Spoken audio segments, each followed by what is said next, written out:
Erev Tov, bonsoir à tous, bonsoir à toutes. On est très heureux de se retrouver ce soir avec le Chouk Ben Ogros qui organise cette soirée. Et c'est pas une soirée, c'est un cycle, un nouveau cycle de conférences qui commence avec le Rav Eitan Fizon. Alors certains connaissent le Rav Eitan Fizon en tant que rabbin, d'autres le connaissent également en tant que guide. Et c'est sur ces deux casquettes, ces deux rôles qu'il a, aussi bien versé au niveau de la Torah que également au niveau historique, qu'on a voulu faire une série avec lui qui parle de l'histoire juive. On a décidé de commencer avec une série qui va parler des différents retours à Sion. Alors comme vous l'imaginez, Herzl, c'est bien mignon, mais tout n'a pas commencé d'Herzl, il y a eu avant Herzl. Et c'est un petit peu de ça que va nous parler le Rav Eitan Fizon.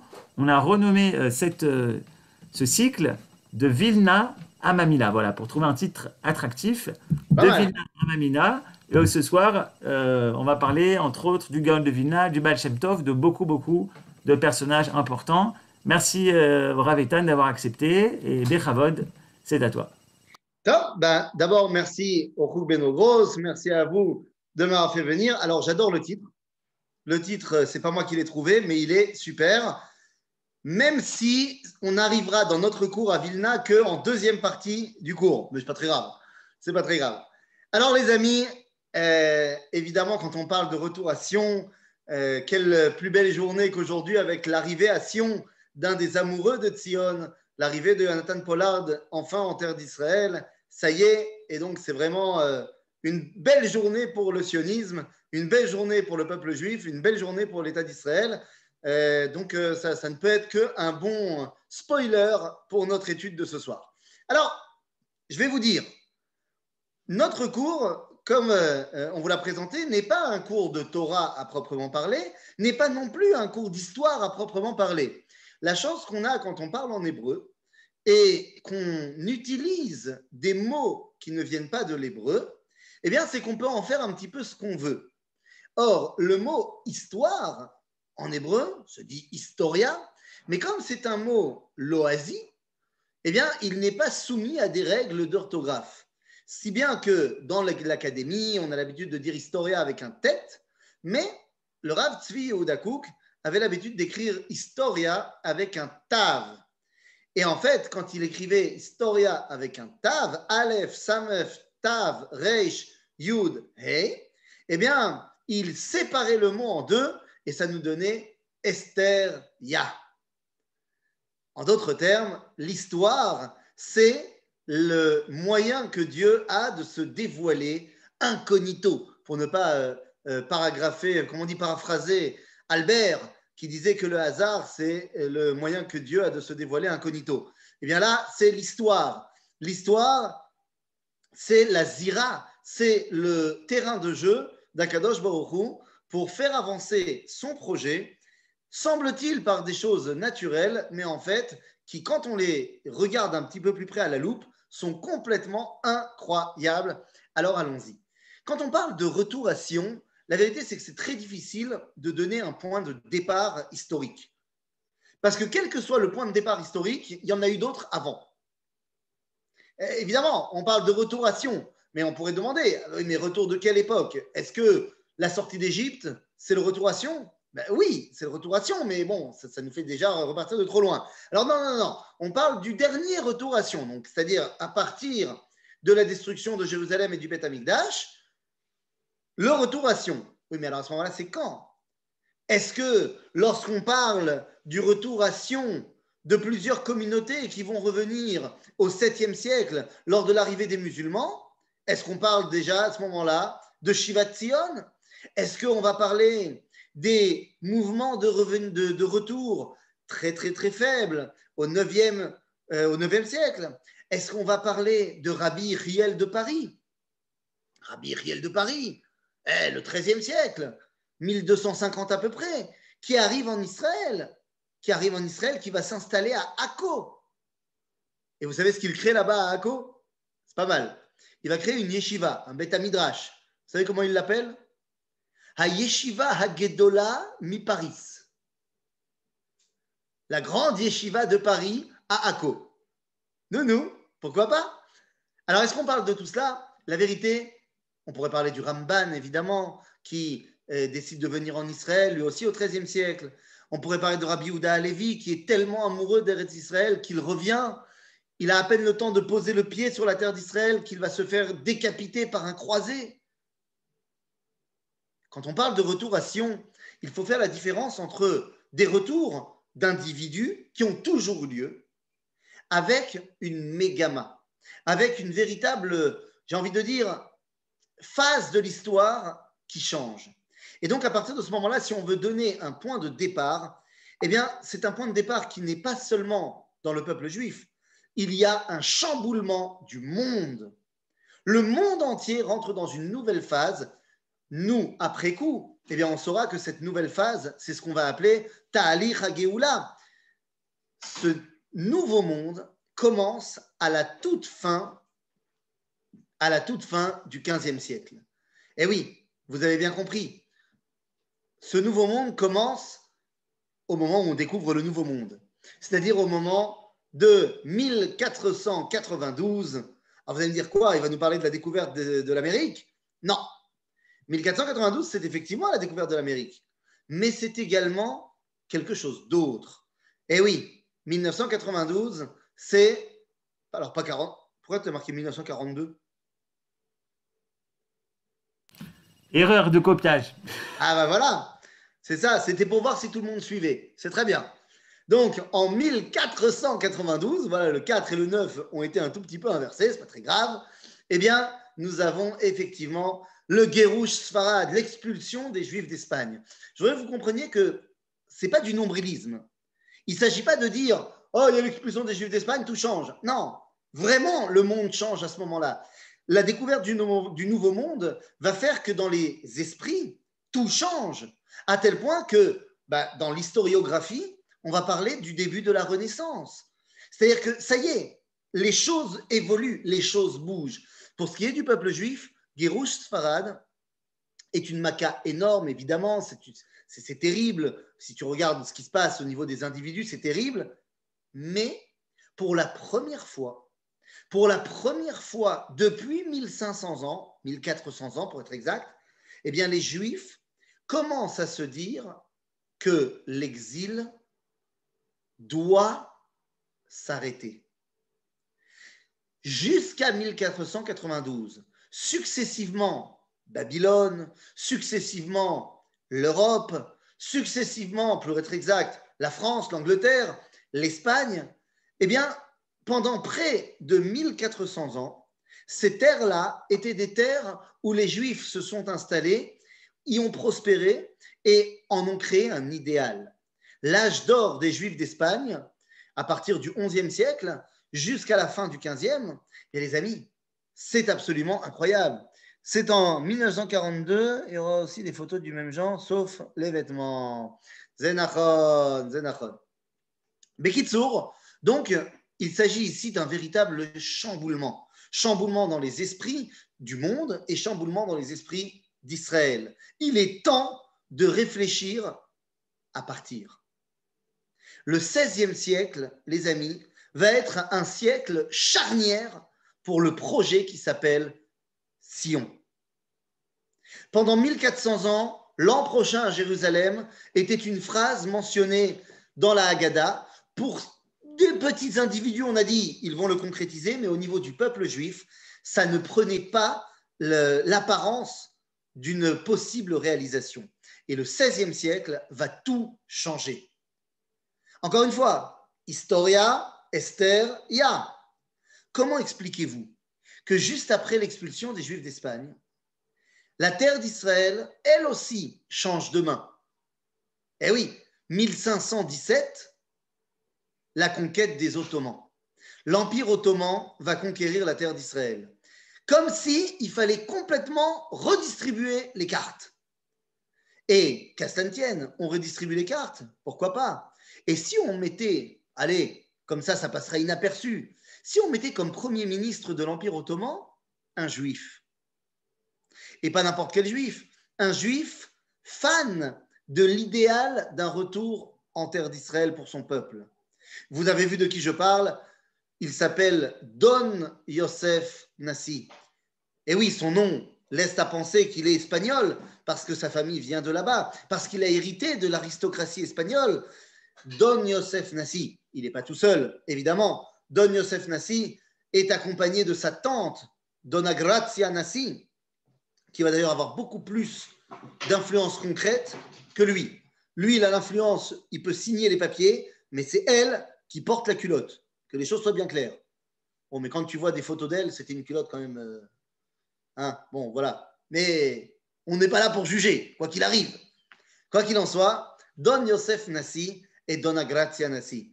D'ailleurs, on a peut-être une photo, un truc. Non, on n'a pas. Non, on n'a pas. Il y a des photos que d'elle, parce que tu dis Voilà, il y a des toute photos la d'elle. Il y a place. la pièce de monnaie avec Donna Grazia Nassi. Baruch Hashem. Donc, Don Yosef Nassi, en tant que premier ministre de l'Empire ottoman, il a la main mise sur la terre d'Israël. Et qu'est-ce qu'il fait? La première chose qu'il va faire, c'est de reconstruire Tveria. Il reconstruit Tibériade et l'objectif est très simple, exonérer Tibériade d'impôts, y réimplanter des Juifs. Ok, mais pourquoi? Pourquoi Tibériade? Vous allez me dire, c'est une ville qui a été détruite. J'entends bien, mais il y en a fait plein d'autres. Pourquoi reconstruire d'Afka Tibériade et pourquoi influer sur le retour des Juifs d'Afka à Tibériade? Pourquoi pas à Jérusalem? Alors d'abord, il y a une raison pragmatique et une autre idéaliste. La raison pragmatique, c'est que l'Empire ottoman est prêt à entendre parler d'un retour de Juifs en Galilée, mais il ne faudrait pas pousser à les faire revenir à Jérusalem. Parce qu'à ce moment-là, Jérusalem tient une place très importante dans l'Empire ottoman. N'oubliez pas que Jérusalem est devenue, depuis quelques années, quand je dis quelques années, c'est vraiment quelques années, c'est-à-dire quelques 150 ans, est devenue la remplaçante de la Mecque. Et là, il faut que vous compreniez un peu de géographie. C'est très important la géographie quand on essaie de comprendre l'histoire. Les Mekoubalim se réunissent à cette époque à Tzfat, non? Eh bien, attendez, ça arrive, 2 secondes. Choyez, Alex. La géographie est fondamentale quand on veut comprendre l'histoire. C'est-à-dire, les cartes, il faut les avoir dans la tête. Comprenez-moi bien, l'islam, qui règne en maître dans cette région du monde depuis maintenant près de 800 ans, pas de problème, l'islam, à ce moment-là, comment vous dire, l'islam a comme capitale la péninsule arabique, a comme capitale la Mecque, c'est l'Arabie saoudite. Bon, c'est très bien tout ça. Quand ton empire, il a comme capitale politique l'Arabie saoudite, c'est pas grave que tout le monde parte à la Mecque à un moment donné, c'est à côté. Lorsque la capitale bouge et qu'elle va se situer à Bagdad, c'est plus loin, mais ça passe. Bagdad, la Mecque, c'est pas si loin que ça. Mais lorsque vous devenez l'Empire ottoman, ça va commencer avec les Mamelouks, mais lorsque vous devenez l'Empire ottoman et que votre capitale est à Constantinople, à Istanbul, ça commence à faire super loin du centre de l'Empire d'amener tout le monde à la Mecque. C'est très problématique pour l'Empire et pour sa capitale. Donc, on va trouver un remplaçant à la Mecque, Jérusalem. Si tu fais ton pèlerinage à Jérusalem, c'est comme si tu l'avais fait à la Mecque. En d'autres termes, on veut bien que les Juifs reviennent en Israël, en Galilée, mais il ne faudrait pas pousser à les faire revenir à Jérusalem. Donc ça, c'est la raison pragmatique. La raison idéaliste, idéologique, c'est que Don Yosef Nassi ne bosse pas tout seul. Don Yosef Nassi, lorsqu'il construit Tveria, il pense déjà à un bonhomme. Un bonhomme qui a voyagé. Il a voyagé par la Turquie, il a voyagé par l'Italie, il a voyagé un petit peu partout. Vous le connaissez très bien? Il s'appelle Rabbi Yosef Karo. Le projet est en train de se réaliser. Non seulement on veut ramener les Juifs en Israël, mais on veut leur créer une autonomie. Imaginez-vous, une autonomie juive. Oui, mais attention, si on parle d'autonomie, qui va être à sa tête? Eh bien, la proposition qui est faite, puisqu'on ne peut pas encore parler évidemment d'État, on ne peut pas parler de royauté, de souveraineté.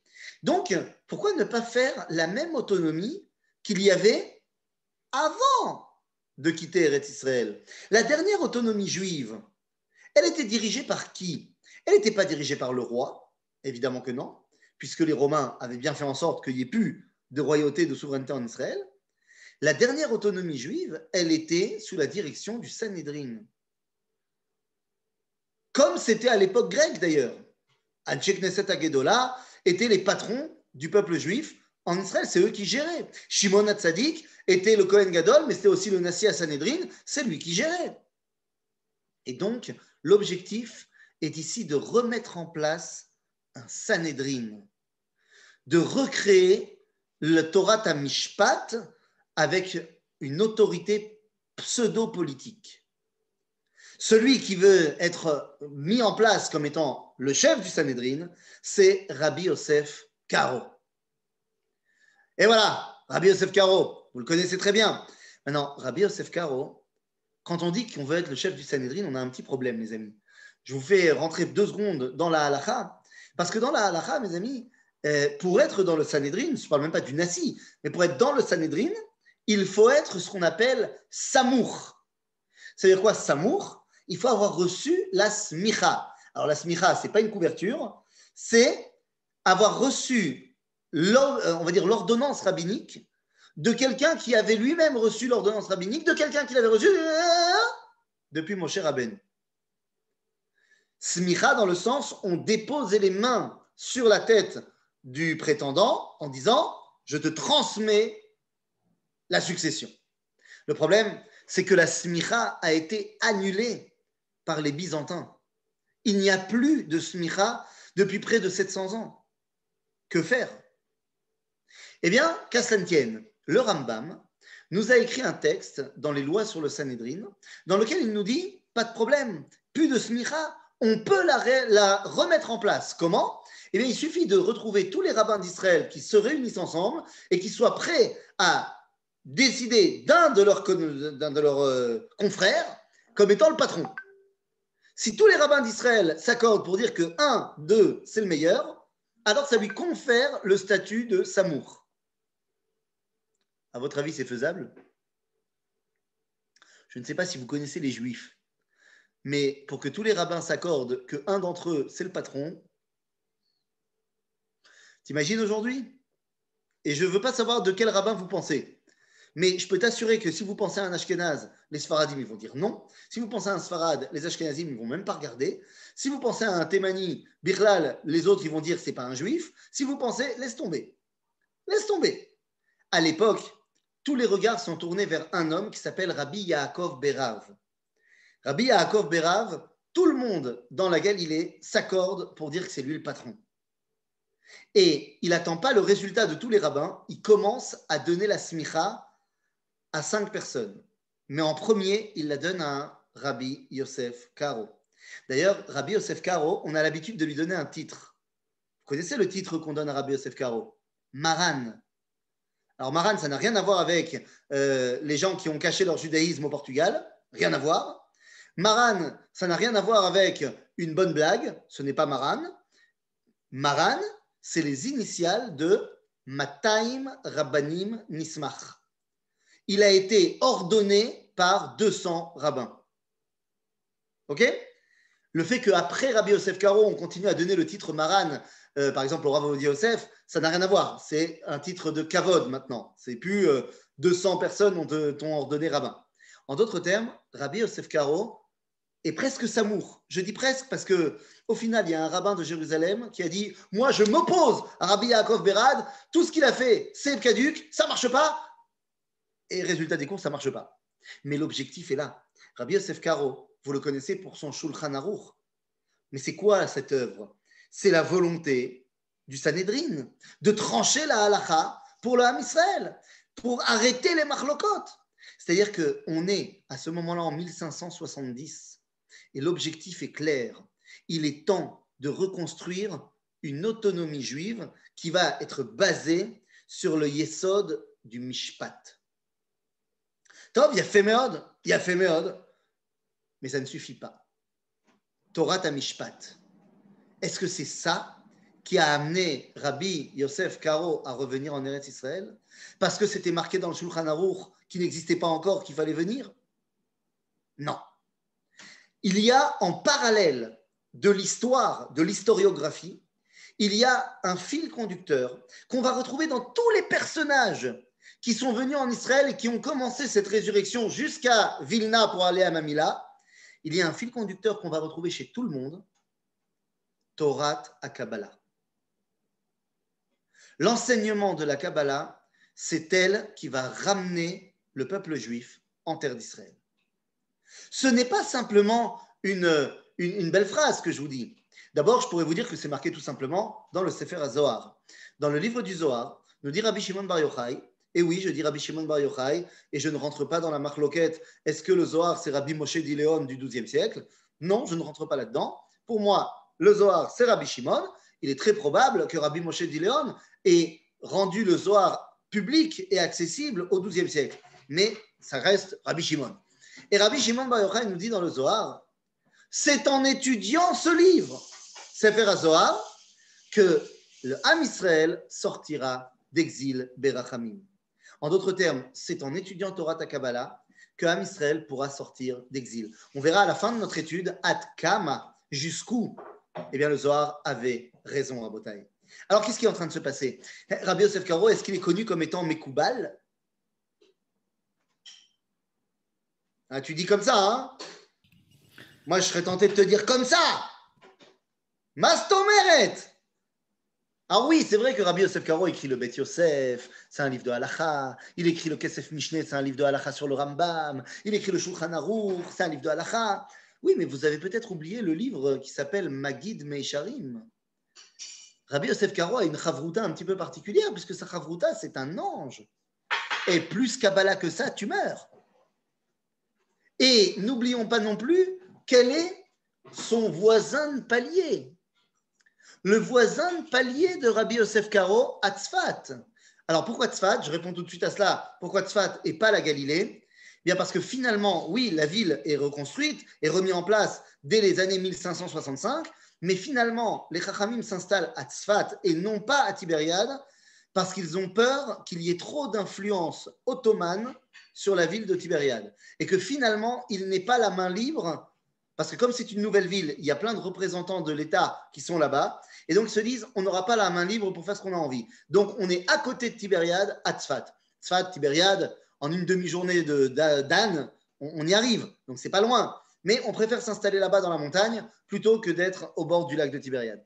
Bekitsour, Rabbi Yosef Karo a pour voisin de palier ni plus ni moins que Rabbi Yitzhak Luria Ashkenazi, plus connu sous le nom du Harizal.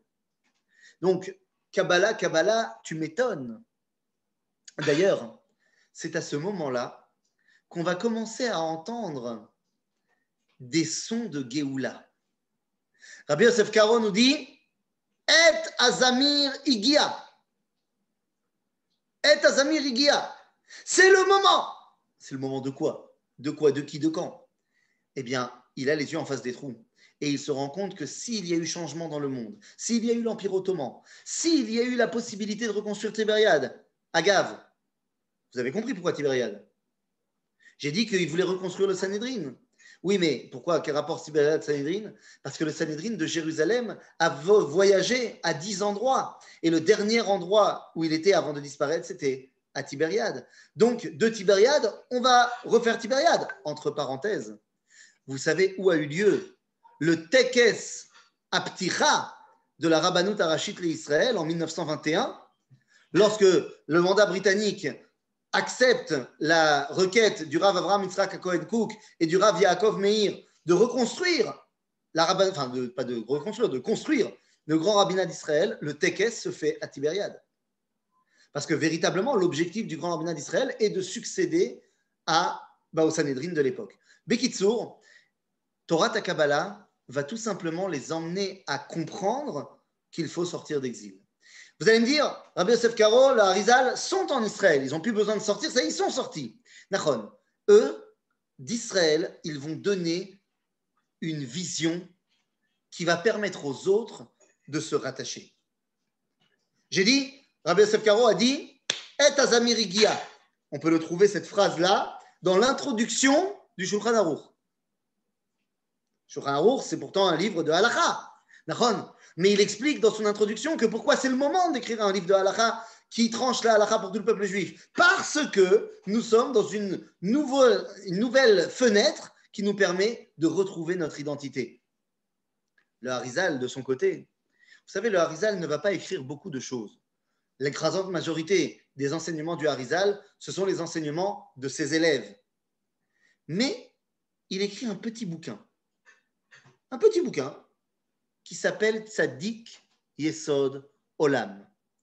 Et comme j'ai mal préparé le cours, eh bien, je ne l'ai pas amené à côté de moi. Je ne sais même pas si je vais pouvoir vous l'amener là maintenant tout de suite. Petite seconde. Pendant que tu cherches ça, Mais je vais te le retrouver tout de suite. ouais, mais pendant que tu le cherches, justement, je peux peut-être rappeler dans quel contexte le Rav Yosef Karo il dit Et Azami Rigia, c'est parce qu'il a justement, il a un guilouille. Raconte l'histoire à Shavuot. Vas-y. Justement, tu disais qu'il était Mekoubal. Alors, lorsqu'il fait sa veillée à Shavuot, il a mis Thor Grono dans sa voix, dans sa gorge. Il a une voix qui sort et qui lui dit Eh Tazami Rigia, et c'est suite à ce dévoilement qu'il a pendant la veillée de Shavuot dans sa gorge, c'est suite à ça qu'il monte en Israël. Donc ça rapproche ce que tu disais voilà. qu'il était Mekoubal. Et tu me disais tout à l'heure que c'était pas tellement un Mekoubal. Non, parce que je crois que le Harizal, il lui a dit que ton tafkid à toi, c'était pas la Kabbalah, c'était la Halacha. C'est Nachon. Et pourtant. Il était. Et pourtant. Alors, je ne sais pas où il est dans ma bibliothèque, mais bon, l'homme échané, le livre s'appelle Tzadik Yesod Olam. Tzadik Yesod Olam, c'est un commentaire de la Megillat Ruth. Ok? Petit commentaire de la Megillat Ruth, Mamash Katan. Et il y a un verset dans la Megillah qui dit comme ça. Bon, vous connaissez vite fait l'histoire de la Megillat Ruth. Ruth, elle revient en Israël avec Naomi, ils n'ont rien, machin, nanana. Et ils essayent de marier Ruth à quelqu'un qui voudra bien dans la famille de Elimelech. Finalement, elle dort dans le champ de Boaz et Boaz, il la récupère et il lui dit, écoute, demain, on va aller voir le plus proche parent d'Elimelech. S'il accepte de se marier avec toi, c'est bien. Sinon, moi, je me marie avec toi. Ça va? Maintenant, comment ça marche dans les mots? Eh bien, la Megillah nous dit Im yigal ertov yigal, veim lav, veim lo achpotz legaolech, galtich anochi chai Hashem. Nous dit le Harizal, si la Géoula yigalech, la Géoula arrive par tov, c'est-à-dire Torah ve maasim tovim, yigal, c'est bien. Avalim lav, s'il n'y a pas Torah ou maasim tovim, galtich anochi. Qui c'est Anochi? Anochi Hashem Elohecha. C'est moi, Dieu, je prends sur moi de faire la Géoula. Chai Hashem. Et nous dit le Harizal, Chai Hashem, ככה הוא כותב, זה רמז גדול מאוד שלא ניתן להיכתב, בדומה לתאריך הגאולה. מה זה? Chai Hashem, c'est le remez, l'indice que je n'ai pas le droit de vous dire, mais que je vous dis quand même, sur la date de la Géoula. Et il continue en disant Chai Zemidat Atiferet et Hashem Zemidat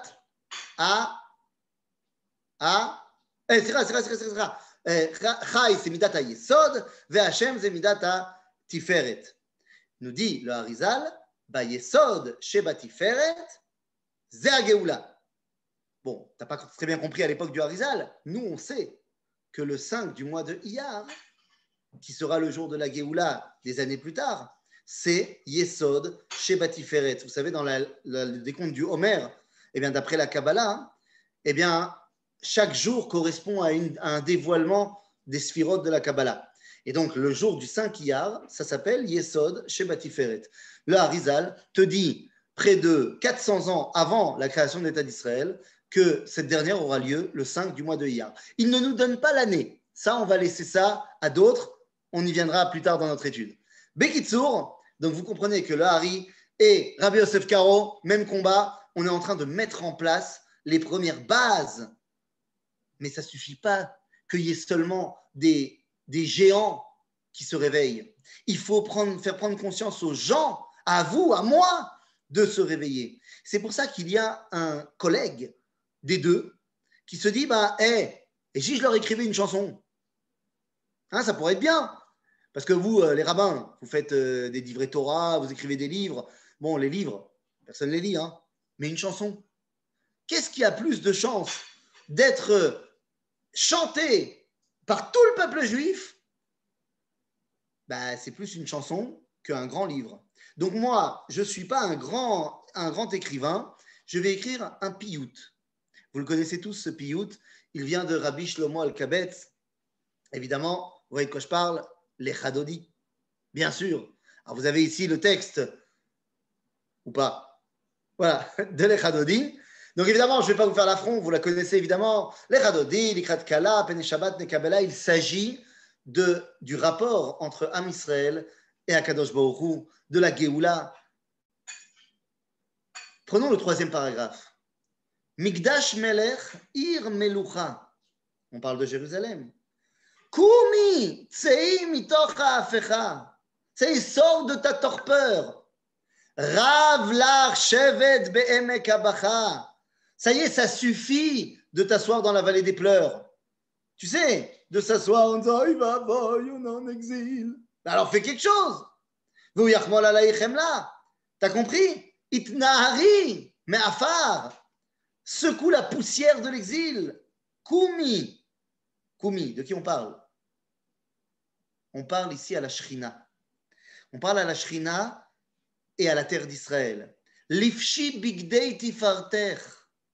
Revêt tes habits d'éclat d'apparat. C'est qui tes habits d'éclat? Ami. Ça y est, il est temps que ton peuple y revienne. Aliad ben Ishai, bet alachmi, karva el nafshi geala. Je me permets simplement de passer mon petit coup de gueule de la soirée. Mazé ben Ishai, bet alachmi, c'est David. Ben Ishai, c'est David. Donc j'espère que maintenant, ça sera clair dans vos têtes que David, il vient de Bethléem. Ben Ishai, Bet Alachmi. Je ne vous apprends rien, c'est quelque chose de connu. Sauf que l'écrasante majorité du peuple juif sait très bien que Jésus, il vient de Bethléem, mais ils ne savent pas que David, il vient de Bethléem. Alors il serait temps qu'on se rappelle quand même que David, c'est mieux que Jésus. D'autant plus que, là encore, les cartes, les amis, les cartes, c'est bien, les chrétiens, ils sont sympathiques, ils avaient une idée à faire passer. Vous savez, c'est comme quand tu tires avec un arc et une flèche, mais il n'y a pas de cible. Tu tires, et là où la flèche, elle est tombée, tu fais une cible autour. Comme ça, tu es sûr de ne pas te tromper. Bon, c'est exactement ce qui va se passer avec le christianisme. C'est-à-dire qu'ils ont un agenda très clair, il y a des dogmes qu'il faut transmettre. Après, est-ce que ça colle pas, géographie, histoire, on s'en fiche. C'est-à-dire qu'on va te balancer quand même dans les évangiles que, Joseph et Marie, Yosef et Myriam, pour les intimes, ils sont en route pour aller à Jérusalem. En l'occurrence, pas du tout à Noël, hein. C'est Pessah. Mais bon, on n'est pas à ça près, je vous ai dit. Ils partent de Nazareth et ils doivent arriver à Jérusalem. Et là, on te raconte que juste avant d'arriver à Jérusalem, en chemin, elle n'en peut plus, elle va accoucher. Et donc, ils s'arrêtent dans la première étape venue et boum, le petit Jésus à Bethléem. Sauf que Nazareth, Jérusalem, Bethléem. Bethléem, c'est au sud de Jérusalem. Ce qui fait que de Nazareth à Jérusalem, en chemin, tu ne passes pas par Bethléem. Ou alors, ils n'avaient pas Waze. Choliot, ils se sont plantés.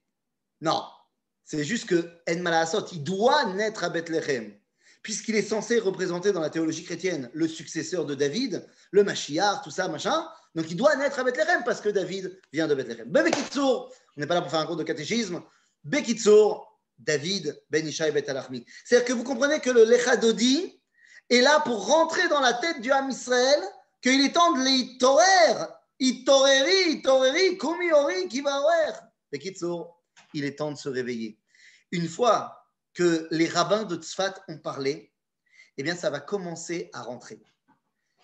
Il va falloir attendre quand même 100 ans. J'avoue que le XVIIe siècle, il ne se passe pas grand-chose. Franchement, les années 1600 quelque chose, il ne se passe pas grand-chose dans le peuple juif. Mais attention, la fin du XVIIe, alors là, ça repart en freestyle. Ça part dans tous les sens. On est dans les années 1700. Dans les années 1700, pile poil, il y a un homme qui habite en Europe de l'Est qui va commencer à faire le tour de toutes les communautés d'Europe de l'Est, de dire aux gens, il faut faire teshuva. Non mais attention, pas teshuva, on met les tefilines, il les mettait déjà. Teshuva, rentrer à la maison. Il s'appelle Rabbi Yehuda Chassid. Mais Chassidé Ashkenaz, les héritiers de Chassidé Ashkenaz. Rien à voir avec la Chassidoute du Baal Shem Tov, on n'y est pas encore. Et il prend un Sefer Torah et il se balade de communauté en communauté, il rassemble avec lui 300 personnes et il monte en Eretz Israël. 300 personnes en 1700, c'est 30 000 personnes en 2020. Hein. C'est énorme. C'est-à-dire, et ils arrivent en Israël. À ce moment-là, ils empruntent de l'argent aux Arabes de l'endroit, aux Ottomans. Et avec cet argent, ils vont construire une synagogue. Une synagogue magnifique, mais toute de bois. On est loin de la magnifique synagogue en pierre qu'on a aujourd'hui. Une synagogue en bois qu'on va appeler la j'ai été trop vite. Qu'on va appeler la synagogue de Rabbi Yehuda Chassid. Mala Asot, que 3 jours après l'inauguration de la synagogue, Rabbi Yehuda Chassid meurt. C'est pas comment, puis voir qu'il meurt. Il était le chef incontesté de la communauté. Les gens sont complètement perdus sans lui. Il n'arrive pas à rembourser les prêteurs. Résultat des courses, les Ottomans arrivent et vont brûler la synagogue. Elle deviendra donc de la Bet Knesset Rabbi Yehuda Chassid, la Chorva de Rabbi Yehuda Chassid. Chorva, ça veut dire une ruine. Entre parenthèses, à ce moment-là, puisque les Juifs Ashkénazes n'ont pas réussi à rembourser, ils sont interdits de séjour à Jérusalem. Les Sfaradim, ils ont leur synagogue, qu'ils ont payé, donc c'est pseuder. Mais les Ashkenazim sont interdits de séjour à Jérusalem. Alors, je voudrais comprendre qu'il y a un pied de nez ici qui est fait à l'histoire. Parce que vous connaissez peut-être aujourd'hui des rabbins séfarades, je pense que vous en connaissez tous, qui s'habillent comme un Polonais cosaque d'il y a 300 ans. Vous en connaissez des rabbins séfarades comme ça? Qui s'habillent en costume, avec un bon chapeau Bersalino, qui ont étudié dans des yeshivot ashkénazes, qui parlent comme des ashkénazim, qui lisent comme des ashkénazim, qui lernent comme des ashkénazim. C'est-à-dire, on connaît ça. Il y a aujourd'hui une fâcheuse tendance au monde séfarade à vouloir s'ashkéniser. Mais pour une seule fois dans l'histoire, au début du XVIIIe siècle, eh bien, les juifs ashkénazes qui voulaient vivre à Jérusalem, ils étaient obligés de se sfaradiser. Et nombreux juifs ashkénazes se déguisaient en sfarade, oui, parce que ce n'étaient pas les mêmes habillements, évidemment, vous avez compris, pour pouvoir rester habités à Jérusalem. Bon, en tout cas, la situation est très, très compliquée. Et très compliquée parce qu'il semblerait que l'espoir d'un retour est monté, et puis il est redescendu. Alors, qu'est-ce qu'on fait? Après, Itorerout de la justice, du Mishpat, du Sanhedrin, après la Itorerout de l'Echadodi, du peuple, on attendait une nouvelle Itorerout. Elle va arriver en 1743. En 1743, un homme arrive en Israël. Mais quel homme? 80 livres. 80 livres. Seulement une quarantaine sont arrivés à nous aujourd'hui en 2020. Mais pendant près de 300 ans, 250 ans, il n'y en avait qu'un qui était connu. Tous les autres étaient perdus. On ne savait pas où ils étaient. Il s'appelle Rabbi Moshe Chaim Luzzatto, Aramchal. Le seul livre qu'on connaissait de lui, c'était Mesilat Yesharim. Heureusement. Parce que comme tout le monde avait peur de lui à son époque, parce que lui aussi, Kabbalah, alors là, je peux t'assurer que Kabbalah, je vois ici que tu as pris fait tes causes. Tu es parti à Kfar Yassif. Ouvre le débat, est-ce qu'il est vraiment enterré là-bas ou pas, mais c'est ce qu'on a trouvé sur Wikipédia.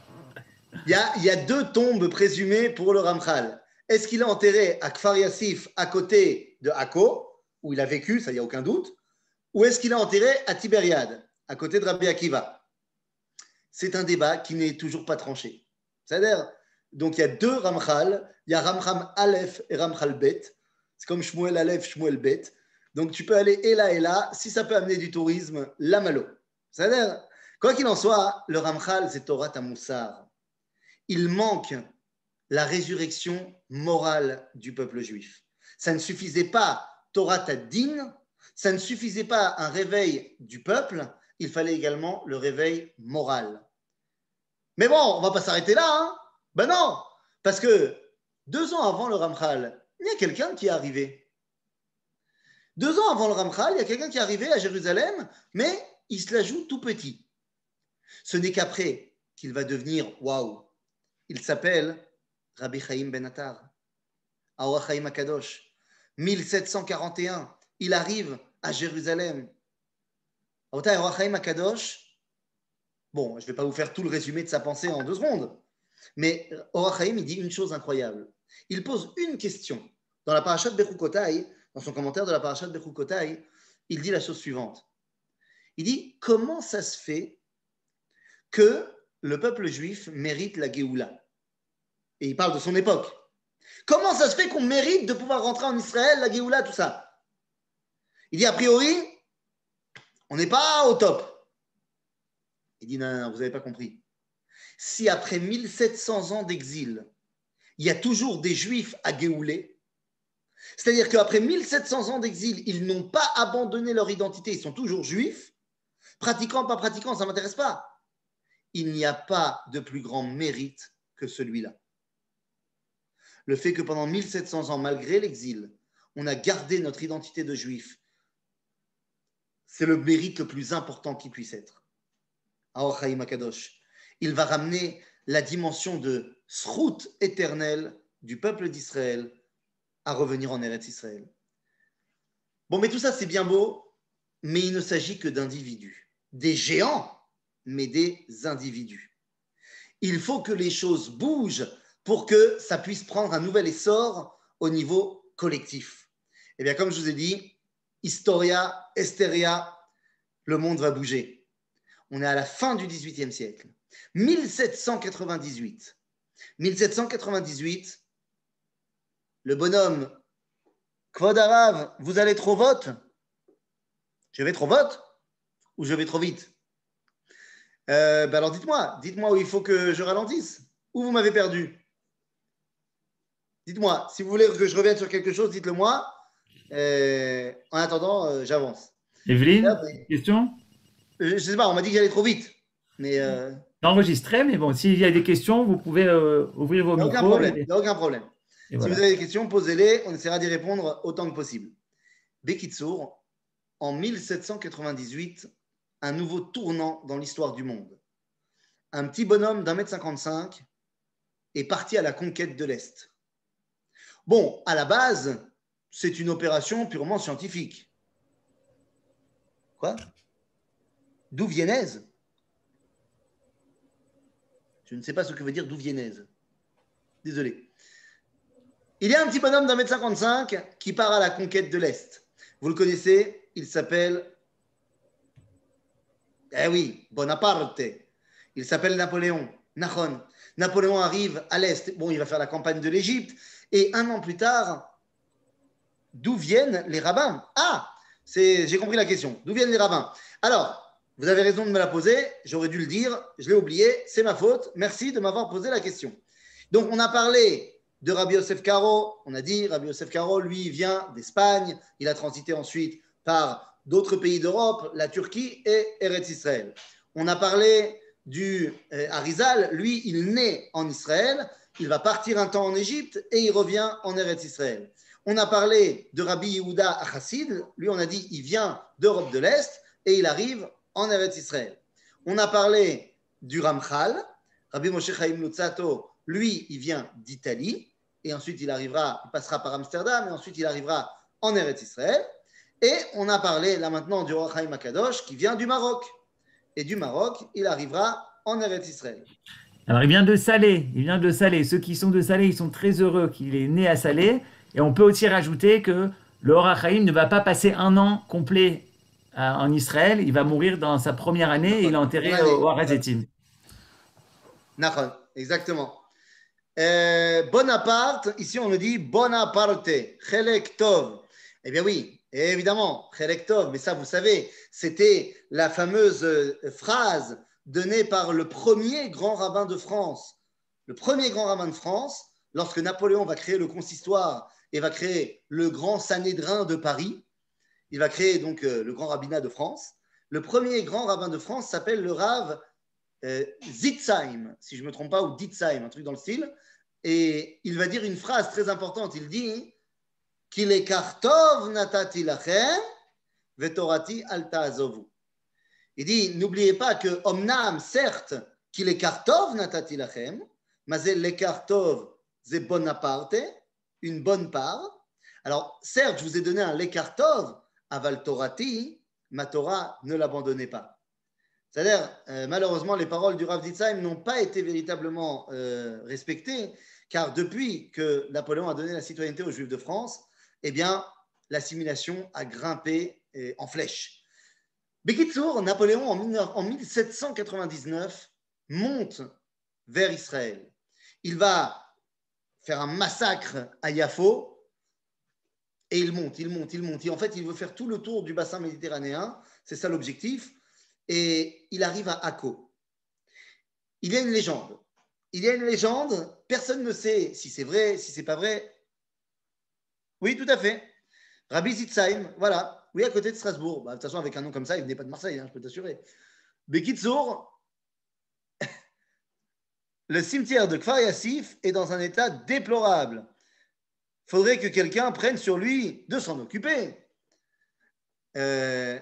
D'abord, le cimetière de Kfar Yassif est dans un état déplorable, tu as raison. Il faudrait que quelqu'un s'en occupe, tu as raison. Le problème, c'est qu'aujourd'hui, c'est dans un village arabe que les gens, un village druze, les gens ils vont pas forcément là-bas très très souvent.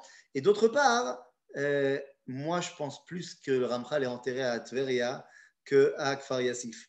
Mais bon, c'est pas très grave. La vérité, si tu veux te battre pour certains kvarim qui sont délabrés et que c'est un scandale, je t'invite plus à t'occuper du kever de Rabbi Ovadia Mibartenoura, qui est en bas dans le Nachal Kidron, à côté de Ir David, et qui est une véritable poubelle, et c'est encore plus un scandale. Donc, viens, on met nos efforts déjà sur les kvarim sûrs de Jérusalem, et après, on verra pour les autres. C'est-à-dire, les athlètes. Bekitsour, Napoléon arrive. Il y a une légende qui dirait que Napoléon aurait dit qu'il serait prêt à aider les Juifs à créer un pays juif en Palestine. Ça se tient à la limite pour des raisons diplomatiques, parce qu'en cela, il veut s'attirer les bonnes grâces des Juifs, pas que les Juifs représentent une force militaire incroyable, mais comme ça, il s'octroie un allié contre les Ottomans dans la région. Donc ça se tient au niveau stratégique, mais il n'y a vraiment aucune preuve concrète de cela. Il y a un texte qui aurait été la déclaration faite par Napoléon, mais qui aujourd'hui est assez réfuté au niveau historique, et on pense que c'est un faux qui a été fait beaucoup plus tard. C'est pas très clair dans cette histoire. De la même façon, on a une autre légende sur Napoléon. On raconte qu'un jour, il serait baladé dans les rues de Paris, il aurait suivi un juif vêtu de noir, et il l'aurait trouvé dans une synagogue, et tout le monde était assis par terre et pleurait. Il aurait demandé, mais pourquoi pleurez-vous? Il dit, on pleure pour la destruction de notre temple. L'empereur a demandé de faire détruire le temple. Il dit, mais j'ai jamais dit de détruire quelque temple que ce soit. Il dit, non, c'était il y a 1700 ans, c'était l'empereur romain Titus. Et il aurait dit, un peuple qui est capable de pleurer la destruction de son temple après 1700 ans verra forcément la reconstruction de son temple. L'Oyodéa, la vérité, je sais pas, ça colle moyen avec le personnage. Mais bon, peut-être que c'est vrai. Ce qui est sûr, c'est qu'après avoir fait le massacre de Yafo, il va se faire prendre une déculottée à Akko. À Akko, il va se faire arrêter dans sa progression. Oui, mon ami. Et il sera obligé de repartir par le sud pour repartir en France. Oui, messieurs, dames. Et qui va arrêter Napoléon à Akko? C'est un juif. Et oui, c'est un juif. Bon, attention, ce n'est pas un juif qui est le chef de Akko à ce moment-là. Le chef de Akko à ce moment-là, c'est un tyran ultra violent qui s'appelle Ahman el-Jazar. Ah, lui, c'est un violent. Ah, lui, c'est un autre délire. Il a été mis en place par le pacha d'Israël qui s'appelait Ibrahim, non, qui s'appelait Dar el-Omar, Dar el-Omar, et il a nommé El Jazar comme étant le gouverneur de la Galilée, et c'est un violent le mec. Mais c'est aussi un très fin stratège politique et économique. Et il comprend que les seuls qui peuvent faire fleurir la Galilée, c'est ceux pour qui elle est importante. Dar el-Omar permet aux Juifs de revenir s'installer dans toute la Galilée, Bekef. Il leur donne des terres, il leur donne des avantages, parce qu'il comprend que si les Juifs reviennent, les Juifs vont s'occuper de l'endroit parce qu'il est important pour eux. Les Ottomans, ils s'en tapent de la Galilée. Donc, il va faire venir les Juifs en Galilée et à Akko. Ahmad al-Jazar comprend que si on confie la défense à un Juif, et pas seulement la défense en temps de guerre, mais de manière générale l'administration à un Juif, ça va le faire. Et ce Juif, il s'appelle Rabbi Chaim Fahi. Rabbi Chaim Fahi, il est le commandant des forces d'Akko face à Napoléon. Oui, un petit Juif avec des lunettes a arrêté Napoléon à Akko. Sauf que Napoléon qui arrive à Akko, c'est Napoléon qui arrive en Israël. Et Napoléon qui arrive en Israël, c'est Napoléon qui revient en France.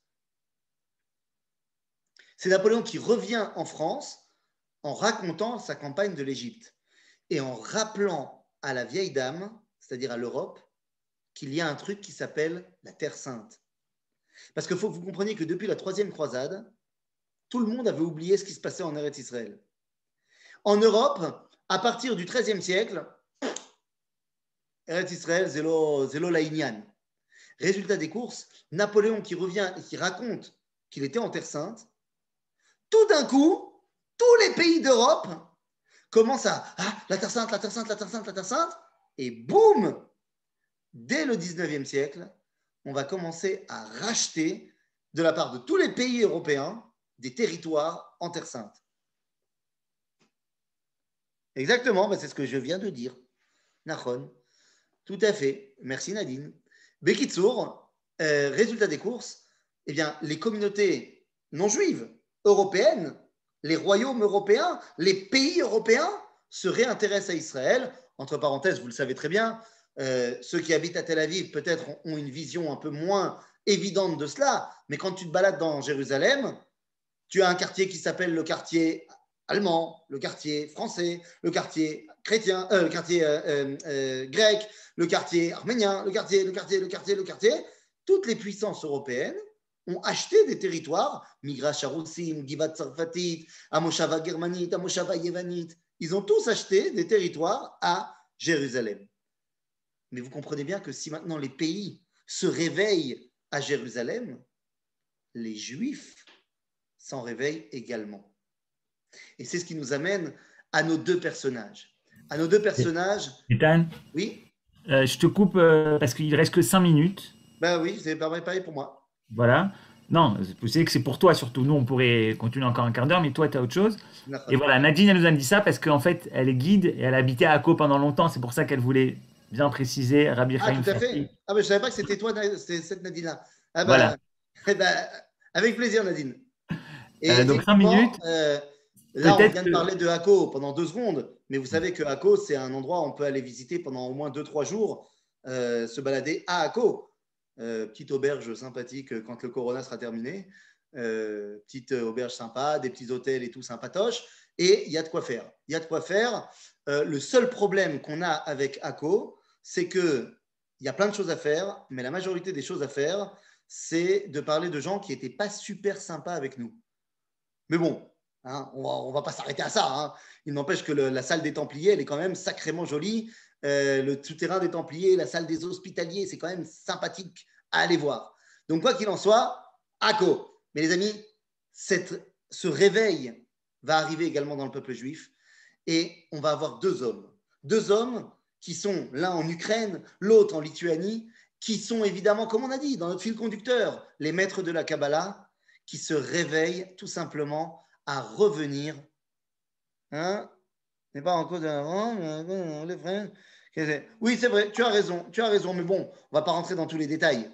Quoi qu'il en soit, on a deux hommes, un qui vient d'Ukraine, un qui vient de Lituanie, des maîtres de la Kabbalah, chacun dans leur école, le Baal Shem Tov et le Gaon de Vilna, le Baal Shem Tov en Ukraine, le Gaon de Vilna en Lituanie, qui se disent, ça y est, il faut rentrer à la maison. Alors, je vois que on a seulement à la fin de notre étude, on est arrivé à Vilna. Donc peut-être que pour notre prochaine étude, on recommencera vraiment de Vilna à Mamila, mais je voudrais simplement mettre un petit accent quand même sur quelque chose. Le Gaon de Vilna et le Baal Shem Tov ne vont pas arriver en Israël, mais les deux vont essayer de venir. C'est-à-dire que chez le Baal Shem Tov, on a une histoire incroyable qui s'appelle la perte des Moïrim. C'est qu'il a essayé de venir et quand il est monté sur le bateau qui devait l'emmener, il a perdu la boule. Et il a compris que c'était un signe qui venait d'Akadosh Baruch Hu pour dire c'est pas le moment, il ne faut pas que tu partes. Le Gaon de Vilna, lui aussi, il essaye de venir en Israël et finalement ça ne marche pas et il comprend que ce n'est pas le moment pour lui de venir et il revient. Mais les deux vont envoyer leurs élèves en Israël. Ce qui va nous amener les deux aliotes qui vont, pour la première fois, avoir le nombre suffisant pour commencer à représenter pas seulement des particuliers qui arrivent, mais un véritable projet de groupe qui va laisser la porte ouverte à un futur retour en masse. C'est les aliotes des élèves du Baal Shem Tov et du Gaon de Vilna qui vont permettre ce qu'on appelle dans l'histoire sioniste moderne la première alia. L'Alia des élèves du Gaon de Vilna, c'est 1777. Ils sont menés par un des élèves du Maguid de Mezerich qui s'appelle Rebbe Vitebsk. Et d'un autre côté, les élèves du Gaon de Vilna sont guidés par Rabbi Menachem Mendel de Shklov. L'Alia des élèves du Gaon se fera en 1808, 1777 pour les Chassidim, 1808 pour les Mitnagdim.